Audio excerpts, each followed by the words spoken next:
अस्सलामु अलैकुम वरहमतुल्लाहि वबरकातुहू। दोस्तों, वालिदैन अल्लाह ताला की बहुत बड़ी नेमत है और आज फादर डे है। जिनके वालिदैन जिंदा है अल्लाह उनको लंबी उम्र नसीब फरमाए, जिनके फोत हो गए हैं अल्लाह ताला उनको उनकी मगफिरत फरमाए। वालिदैन का दिन हर दिन वालिदैन का होता है, बाप का दिन हर दिन बाप का होता है।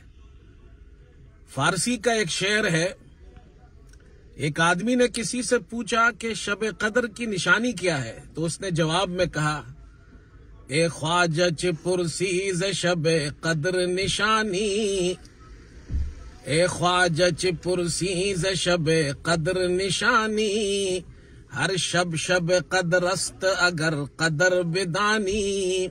तुम शब कदर की क्या निशानी पूछते हो? हर रात लैलतुल कदर है, शब कदर है, अगर तुम रात की कदर पहचान लो। तो उसी पर मैंने अर्ज किया है, ए ख्वाजा चिपुरसी जे यौमे पिद्र निशानी, ए ख्वाजा चिपुरसी जे यौमे पिद्र निशानी, हर यौम यौमे पिदरस्त अगर पिदर बिदानी।